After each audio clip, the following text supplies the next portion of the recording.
ಸ್ವಾಗತ ಸ್ನೇಹಿತರೆ ಇನ್ವೆಸ್ಟ್ ಕರ್ನಾಟಕ ಚಾನಲ್ಗೆ. ಈ ಒಂದು ವಿಡಿಯೋದಲ್ಲಿ ಈ ಗ್ರೋವ್ ಆ್ಯಪ್ನ ಯಾವ ರೀತಿ ಯೂಸ್ ಮಾಡೋದು ಅನ್ನೋದು ತಿಳ್ಕೊಳ್ಳೋಣ. ಮೊದಲನೇದಾಗಿ ನೀವು ಯಾವುದಾದ್ರೂ ಒಂದು ಸ್ಟಾಕ್ನ ಬೈ ಮಾಡಬೇಕು ಅಥವಾ ಸೆಲ್ ಮಾಡಬೇಕು ಇಂಟ್ರಾಡೇಗೆ ಲಾಂಗ್ ಟರ್ಮ್ಗೆ ಹೇಗೆ ಇದ್ದರೂ ಈ ಒಂದು ವಿಡಿಯೋ ನಿಮಗೆ ತುಂಬ ಇಂಪಾರ್ಟೆಂಟ್ ಆಗಿರುತ್ತೆ. ಇಲ್ಲಿ ನಾನು ಇಂಟರ್ಫೇಸಲ್ಲಿದ್ದೀನಿ. ಎಕ್ಸ್ಪ್ಲೋರ್ ಟ್ಯಾಬಲ್ಲಿ ಹೋಲ್ಡಿಂಗ್ಸ್ ಎಲ್ಲ ಖಾಲಿ ಇದೆ ನೋಡ್ಬೋದು.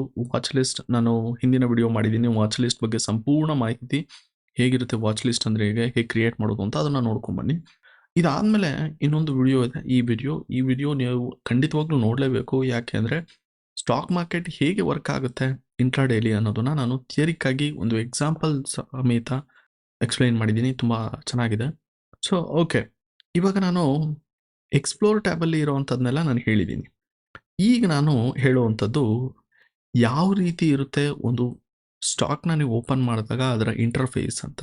ಈ ಕಾನ್ಸೆಪ್ಟ್ನ ಕಲಿಯೋಕ್ಕಿಂತ ಮುಂಚೆ ಒಂದು ವರ್ಡ್ನ ನೀವು ಕಲಿಲೇಬೇಕು, ಲಿವರೇಜ್ ಅಂತ. ಏನಿದು ಲಿವರೇಜ್ ಅನ್ನೋದು ಅಂದರೆ, ಲಿವರೇಜ್ ಅಂದರೆ ಇಷ್ಟೇ, ನೀವು ನಿಮ್ಮ ಕೆಪಾಸಿಟಿಗೆ ಮೀರೋದಕ್ಕಿಂತ ಹೆಚ್ಚಾಗಿ ತೊಗೊಳೋವಂಥದ್ದನ್ನ ಲಿವರೇಜ್ ಅಂತ ಹೇಳ್ತಾರೆ.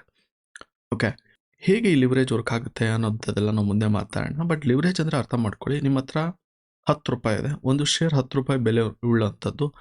ಈ 10 ರೂಪಾಯಿ ಬೆಲೆ ಉಳ್ಳಂಥ ಶೇರ್ನ ತೊಗೊಳೋ ಅಷ್ಟು ದುಡ್ಡಿದ್ರೆ ಸಾಕು ನಿಮ್ಮ ಹತ್ರ, ನೀವು 5 ಪಟ್ಟು ಹೆಚ್ಚಿಗೆ ಶೇರ್ನ ತೊಗೋಬೋದು. ಅಂದರೆ 10 ರೂಪಾಯಿ ಇದ್ದರೆ 10 ರೂಪಾಯಿ ಶೇರ್ ಒಂದು ತೊಗೊಬೋದು. ಬಟ್ ಲಿವರೇಜ್ ಅಂತ ನಿಮಗೆ ಬ್ರೋಕರ್ಗಳು ಕೊಡ್ತಾರೆ, 5x ಲಿವರೇಜ್ ಅಂತ ಕೊಡ್ತಾರೆ. ಇದು ಕೊಟ್ಟಾಗ ನೀವು 5 ಶೇರ್ನ ತೊಗೋತೀರಾ ಒಂದರ ಬದಲು. ಯಾಕೆಂದರೆ 5x ಲಿವರೇಜ್ ಕೊಟ್ಟಿರ್ತಾರೆ, 5 ಪಟ್ಟು ಲಿವರೇಜ್ ಕೊಟ್ಟಿರ್ತಾರೆ. ಈ ಒಂದು ಪದನ ಅರ್ಥ ಮಾಡ್ಕೊಂಡಿರಿ. ಏನಕ್ಕೆ ಲಿವರೇಜ್ ನಾನು ಹೇಳಿದ್ದೀನಿ ಅಂದರೆ ಮುಂದಕ್ಕೆ ಇದು ಯೂಸ್ ಆಗುತ್ತೆ. ಸೊ ಈ ಒಂದು ವಿಡಿಯೋದಲ್ಲಿ ನಾವು ಕಂಪ್ಲೀಟ್ ಕ್ಯಾಶ್ ಸೆಗ್ಮೆಂಟಲ್ಲಿ ಇದ್ದೀವಿ. ರಿಲಯನ್ಸ್ ಪವರ್ ಬಂದಿದ್ದೀವಿ. ಈ ಒಂದು ಇಂಟರ್ಫೇಸ್ನ ನೋಡ್ಕೊಂಬಿಡಿ. ಇಂಟರ್ಫೇಸಲ್ಲಿ ಇರುವಂಥದ್ದು ಸಿಂಪಲ್ ಇಷ್ಟೇ. ಮೊದಲನೇದಾಗಿ ಗಡಿಯಾರ ಇದೆ. ಈ ಗಡಿಯಾರ ಏನು ಮಾಡುತ್ತೆ ಅಂದರೆ ಪ್ರೈಸ್ ಅಲರ್ಟ್ ಕೊಡುತ್ತೆ ನಿಮಗೆ. ಈಗ ನಾನು ಒಂದು 16 ರೂಪಾಯಿಗೆ, ಇವಾಗ 15 ರೂಪಾಯಿ ಇದೆ, 16 ರೂಪಾಯಿಗೆ ನಾನು ತೊಗೊಬೇಕು, ಅಥವಾ 15 ರೂಪಾಯಿಗೆ ನಾನು ತೊಗೋಬೇಕು, ಅಥವಾ 15 ರೂಪಾಯಿ ಬಂದಾಗ ನಾನು ಮಾರಬೇಕು.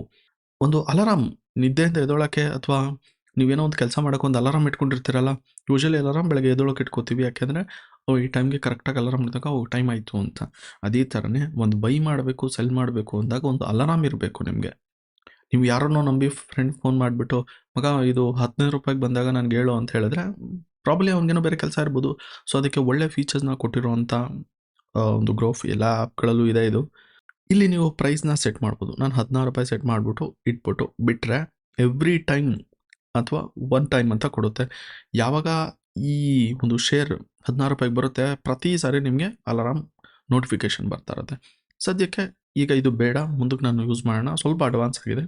ಅದರ ಪಕ್ಕ ಇರೋವಂಥದ್ದು ರಿಬನ್. ಏನಿದು ರಿಬನ್ ಅಂದರೆ, ರಿಬನ್ ಮೇಲೆ ಕ್ಲಿಕ್ ಮಾಡಿದ್ರೆ ನಿಮಗೆ ವಾಚ್ ಲಿಸ್ಟ್ಗೆ ಆ್ಯಡ್ ಮಾಡೋದನ್ನ ತೋರಿಸುತ್ತೆ. ಇದು ಒಂದು ಮೆಥಡ್ ವಾಚ್ ಲಿಸ್ಟ್ಗೆ ಆ್ಯಡ್ ಮಾಡುವಂಥದ್ದು. So create new watch list ಅಂತ ಕೆಳಗಡೆ ತೋರಿಸ್ತಿದೆ. ಆ್ಯಂಡ್ ಮೈ ವಾಚ್ ಲಿಸ್ಟ್ ಅನ್ನೋವಂಥ ವಾಚ್ ಲಿಸ್ಟ್ ನಾನು ಆಲ್ರೆಡಿ ಆ್ಯಡ್ ಮಾಡಿದ್ದೀನಿ. ಅದರ ಮೇಲೆ ಟಿಕ್ ಹಾಕ್ಬಿಟ್ಟು ಸೇವ್ ಹೊಡೆದ್ರೆ ಸೇವ್ ಆಗುತ್ತೆ. ಸೊ ಅಷ್ಟೇ ಇಲ್ಲಿರೋವಂಥದ್ದು ಅದು. ನೆಕ್ಸ್ಟ್ ಬರೋವಂಥದ್ದು ಸರ್ಚ್ ಏನು ಮಾಡುತ್ತೆ ಅಂದರೆ, ಸರ್ಚ್ ಮಾಡುತ್ತೆ ನಿಮ್ಗೆ ಬೇಕಾಗಿರೋಂಥ ಸ್ಟಾಕ್ಗಳನ್ನ ನೀವು ಸರ್ಚ್ ಮಾಡ್ಕೊಬೋದು. ಇದೆಲ್ಲ ಟ್ರೆಂಡಿಂಗ್ ಇರೋ ಸ್ಟಾಕ್ಗಳನ್ನ ತೋರಿಸ್ತಿದೆ. ಯೂಶಲಿ ಜನ ಏನು ಸರ್ಚ್ ಮಾಡ್ತಾ ಇರ್ತಾರೆ ಆ ಸ್ಟಾಕ್ಗಳನ್ನ. ಸೊ ಇದಾದಮೇಲೆ ನಿಮಗೆ ಇಲ್ಲಿ ಪ್ರೈಸ್ನ ತೋರಿಸುತ್ತೆ. ಈಗ ರಿಲಯನ್ಸ್ ಶೇರ್ ಏನು ಪ್ರೈಸಲ್ಲಿ ಓಡ್ತಿದೆ, ಓಕೆ, ಅದ್ರ ಪಕ್ಕ ಅಥವಾ ಅದ್ರ ಕೆಳಗಡೆ ಪರ್ಸೆಂಟೇಜ್ನ ತೋರಿಸ್ತಿದೆ. ಯಾವ ಸೆಕ್ಟರಲ್ಲಿದೆ ಇದು ಅಂತ. ಇದು ಎನರ್ಜಿ ಸೆಕ್ಟರಲ್ಲಿದೆ. ಕೆಳಗಡೆ ಗ್ರಾಫ್ ತೋರಿಸ್ತಿದೆ. ಇದನ್ನು ನೀವು ಚೇಂಜ್ ಮಾಡ್ಕೊಬೋದು. ಇಲ್ಲಿ ನಿಮ್ಗೇನು ಕಾಣಿಸ್ತಿದೆ, ಈ ಒಂದು ಕಲರ್ಫುಲ್ ಆಗಿರೋವಂಥ ರೆಡ್ ಆ್ಯಂಡ್ ಗ್ರೀನ್, ಅದ್ರ ಮೇಲೆ ಕ್ಲಿಕ್ ಮಾಡಿದ್ರೆ ನಿಮಗೆ ಬಾರ್ ಬರೋಕ್ಕೆ ಸ್ಟಾರ್ಟ್ ಆಗುತ್ತೆ. ನೀವು ವೀಕ್, ಮಂತ್ ಇದನ್ನೆಲ್ಲ ಚೇಂಜ್ ಮಾಡ್ಕೊಬೋದು. ಇಲ್ಲಿ ಡೇಸ್, ವೀಕ್, ಮಂತ್ ಇರುತ್ತೆ. ಓಕೆ, ಫುಲ್ ಸ್ಕ್ರೀನ್ ಮಾಡೋವಂಥದ್ದು ಇಲ್ಲಿ ಏನಿದೆ ಇದು ಫುಲ್ ಸ್ಕ್ರೀನ್ ಮಾಡ್ಬೋದು. ಸದ್ಯಕ್ಕೆ ನಾನು ಅದು ಬಗ್ಗೆ ಆಮೇಲೆ ಮಾಡೋಣ.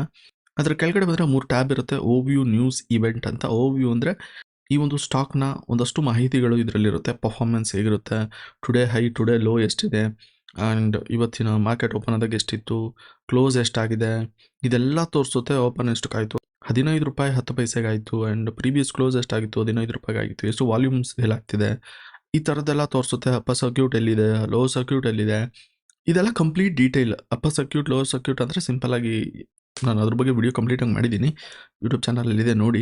ಬಟ್ ಆದರೆ ಲೋ ಸರ್ಕ್ಯೂಟ್, ಅಪ್ಪರ್ ಸರ್ಕ್ಯೂಟ್ ಅಂದರೆ ಇಷ್ಟ. ಈ ಶೇರ್ ಮ್ಯಾಕ್ಸಿಮಮ್ ಏನೇ ಆದರೂ 12 ರೂಪಾಯಿ ಬಿಟ್ಟು ಕೆಳಗಡೆ ಹೋಗಲ್ಲ. ನೀವು ಎಷ್ಟು ಕೋಟಿ ಬೇಕಾದರೂ ಹಾಕಿ ಅಥವಾ ಎಷ್ಟು ಲಕ್ಷ ಬೇಕಾದರೂ ಹಾಕಿ, ಮ್ಯಾಕ್ಸಿಮಮ್ 18 ರೂಪಾಯಿ ಬಿಟ್ಟು ಹೋಗಲ್ಲ. ಮಾರ್ಕೆಟ್ ಕ್ಲೋಸ್ ಆಗುತ್ತೆ ಈ ಒಂದು ಸ್ಟಾಕ್ ಅಲ್ಲಿಗೆ ಲಾಕ್ ಮಾಡ್ತಾರೆ. ಅದನ್ನು ಸರ್ಕ್ಯೂಟ್ ಅಂತ ಹೇಳ್ತಾರೆ. ಯಾಕಂದರೆ ತುಂಬ ಜನ ಕೋಟ್ಯಾಂತರ ರೂಪಾಯಿ ಕಳ್ಕೊಂಡ್ಬಿಡ್ತಾರೆ ಒಂದೇ ದಿನದಲ್ಲಿ. ಅದಾಗಬಾರ್ದು ಅಂತ ಈ ಒಂದು ಅಪ್ಪರ್ ಸರ್ಕ್ಯೂಟ್ ಲೋವರ್ ಸರ್ಕ್ಯೂಟ್ನ ಮಾಡ್ತಾರೆ. ಈ ಮಾಹಿತಿಗಳನ್ನ ತಿಳ್ಕೊಂಡು ನಾವು ನೋಡಬೇಕಾಗುತ್ತೆ. ಇವತ್ತಿನ ಹೈಯಲ್ಲಿದೆಯಾ, ಇವತ್ತಿನ ಲೋ ಅಲ್ಲಿದೆಯಾ ಅಂತ. ಓಕೆ, ನೆಕ್ಸ್ಟ್ ಮಾರ್ಕೆಟ್ ಡೆಪ್ತ್ ಕೊಡುತ್ತೆ. ಎಷ್ಟು ಬಿಡ್ ಪ್ರೈಸ್, ಆಸ್ಕ್ ಪ್ರೈಸ್ ಅಂತ. ಬಿಡ್ ಪ್ರೈಸ್ ಅಂದರೆ ಜನ ಎಷ್ಟಕ್ಕೆ ತೊಗೊಳಕ್ಕೆ ರೆಡಿ ಇದ್ದಾರೆ ಆ್ಯಂಡ್ ಜನ ಎಷ್ಟಕ್ಕೆ ಸೆಲ್ ಮಾಡೋಕ್ಕೆ ರೆಡಿ ಇದ್ದಾರೆ ಅನ್ನೋದನ್ನು ಇಲ್ಲಿ ತೋರಿಸುತ್ತೆ.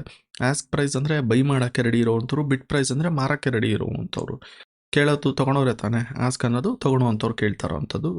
ಟೋಟಲ್ ಎಷ್ಟು ಬಿಡ್, ಎಷ್ಟು ಆಸ್ಕ್ ಇದೆ ಅನ್ನೋದನ್ನು ಇಲ್ಲಿ ನಿಮಗೆ ಕಾಣಿಸುತ್ತೆ. ಅದು ಎಷ್ಟು ಪ್ರೈಸ್ಗೆ ಕೇಳ್ತಿದ್ದಾರೆ, ಎಷ್ಟು ಪ್ರೈಸ್ಗೆ ಮಾರಕ್ಕೆ ರೆಡಿ ಇದ್ದಾರೆ ಅನ್ನೋಂಥ ಮಾಹಿತಿಗಳು. ಅದಾದಮೇಲೆ ಫಂಡಮೆಂಟಲ್ಸ್ ಇದೆ. ಮಾರ್ಕೆಟ್ ಕ್ಯಾಪಿಟಲ್ ಎಷ್ಟಿದೆ, P ratio, rate of earning, dividend, ಈ ಪೂರ ಮಾಹಿತಿಗಳು ಇದರಲ್ಲಿರುತ್ತೆ. ಇಲ್ಲಿ ನೋಡ್ಕೋಬೋದು. ನೆಕ್ಸ್ಟು ಬರೋದಾದರೆ ಫೈನಾನ್ಸ್ಗೆ ಸಂಬಂಧಪಟ್ಟಂಥ ಮಾಹಿತಿ, ಪ್ರಾಫಿಟ್, ನೆಟ್ವರ್ತ್ ಏನೇನಿರುತ್ತೆ ಇದೆಲ್ಲ ಇರುತ್ತೆ. ಎಷ್ಟು ಪ್ರಾಫಿಟ್ ಆಗಿದೆ ರೀಸೆಂಟ್ ಇಯರಲ್ಲಿ, ರೀಸೆಂಟ್ ಕ್ವಾರ್ಟರ್ಗಳಲ್ಲಿ ಅಂತ ತೋರಿಸುತ್ತೆ. ರೆವಿನ್ಯೂ ಎಷ್ಟು ಮಾಡಿದೆ ಅಂತೆಲ್ಲ ತೋರಿಸುತ್ತೆ. ಕ್ವಾರ್ಟರ್ಲಿ, ಇಯರ್ಲಿ ನೀವು ಚೇಂಜ್ ಮಾಡ್ಕೊಬೋದು. ಇಲ್ಲಿ ಡೀಟೇಲ್ ಮೇಲೆ ಕ್ಲಿಕ್ ಮಾಡಿದ್ರೆ ಇನ್ನೊಂಚೂರು ಡೀಟೇಲ್ ತೋರಿಸುತ್ತೆ. ಆ್ಯಂಡ್ ಕಂಪನಿ ಬಗ್ಗೆ ತಿಳ್ಕೊಬೇಕು ಅಂದರೆ ಕಂಪನಿ ಮೇಲೆ ಕ್ಲಿಕ್ ಮಾಡಿ ಒಂದಷ್ಟು ಇನ್ಫಾರ್ಮೇಷನ್ ಅದು ತೋರಿಸುತ್ತೆ. ಯಾವಾಗ ಫೌಂಡ್ ಆಗಿದ್ದು, ಓನರ್ ಯಾರು, ಈ ಥರ ಎಲ್ಲ. ಶೇರ್ ಹೋಲ್ಡರ್ ಪ್ಯಾಟ್ರನ್ಸ್ ಬಗ್ಗೆ ತಿಳ್ಕೊಬೇಕು ಅನ್ನೋದಾದರೆ ಯಾರ ಹತ್ರ ಇದೆ, ರಿಟೈಲರ್ಸ್ ಎಷ್ಟು ಜನ ಹೋಲ್ಡ್ ಮಾಡಿದ್ದಾರೆ, ಪ್ರಮೋಟರ್ ಎಷ್ಟು ಪರ್ಸೆಂಟೇಜನ್ನು ಇಟ್ಕೊಂಡಿದ್ದಾರೆ. ರಿಟೈಲರ್ಸ್ ಅಂದರೆ ನಿಮ್ಮಂಥ ಹಾಗೂ ಒಂದಷ್ಟು ಜನ. ಆ್ಯಂಡ್ ಫಾರಿನ್ ಇನ್ಸ್ಟಿಟ್ಯೂಟ್ಗಳು ಎಷ್ಟು ಹೋಲ್ಡ್ ಮಾಡಿದೆ, ಈ ಥರದ್ದೆಲ್ಲ ಒಂದಷ್ಟು ಮಾಹಿತಿಗಳನ್ನ ಇದು ತೋರಿಸುತ್ತೆ. ಮ್ಯೂಚುವಲ್ ಫಂಡ್ಸ್ಗಳು ಯಾವುದು ಜಾಸ್ತಿ ಇನ್ವೆಸ್ಟ್ ಮಾಡಿದೆ ಅನ್ನೋದ್ರಲ್ಲಿ ಬಂದಾಗ ಇದು ಒಂದಷ್ಟು ಪ್ರಮಾಣನ ಎಲ್ಲ ಸುಮಾರು ಇನ್ಫಾರ್ಮೇಷನ್ಗಳನ್ನ ಸಿಮಿಲರ್ ಕಂಪನೀಸ್ಗಳು ಹಾಗೂ ಒಂದಷ್ಟು ಇನ್ಫಾರ್ಮೇಷನ್ನ ಇಲ್ಲಿ ತೋರಿಸುತ್ತೆ. ಇದಾದಮೇಲೆ ನಮಗೆ ಸೆಕೆಂಡ್ ಇರೋವಂಥದ್ದು ನ್ಯೂಸ್ ಟ್ಯಾಬಿಗೆ ಬಂದರೆ ಈ ಓವ್ಯೂ ಪಕ್ಕ ಇರೋವಂಥದ್ದೇ ನ್ಯೂಸ್. ಇಲ್ಲಿ ಬಂದರೆ ಈ ಕಂಪನಿಗೆ ಸಂಬಂಧಿಸಿದಂಥ ಒಂದಷ್ಟು ನ್ಯೂಸ್ಗಳನ್ನ ತೋರಿಸ್ತಾ ಇರುತ್ತೆ.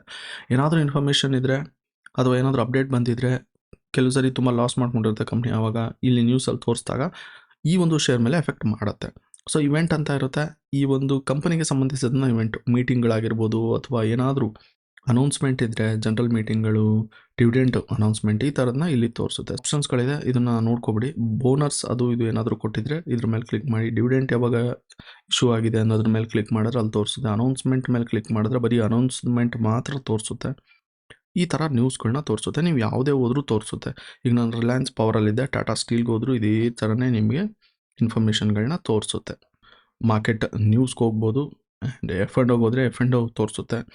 ಒಂದು ಸೆಗ್ಮೆಂಟಲ್ಲಿ ಏನಾದರೂ ಎಫ್ ಆ್ಯಂಡ್ ಗಳಿದ್ರೆ ಎಷ್ಟಕ್ಕೆ ವೀಕ್ಲಿ ಎಕ್ಸ್ಪೈರಿನ, ಮಂತ್ಲಿ ಎಕ್ಸ್ಪೈರಿನ, ಒಂದಷ್ಟು ಪುಟ್ ಕಾಲ್, ಇದೆಲ್ಲ ಆಪ್ಷನ್ಸ್ ಇರುತ್ತೆ ನಿಮಗೆ. ಬಟ್ ಈಗ ಇದು ನಿಮಗೆ ನೆಸೆಸಿಟಿ ಇಲ್ಲ. ಆ್ಯಸ್ ಅ ಬಿಗಿನರ್ ನೀವು ಈ ಒಂದು 3 ಟ್ಯಾಬಲ್ಲರಿ, ಓವ್ಯೂ ಮೇನ್ ಇಂಪಾರ್ಟೆಂಟ್ ನಿಮಗೆ, ನ್ಯೂಸ್ ನೆಕ್ಸ್ಟ್ ಇಂಪಾರ್ಟೆಂಟ್.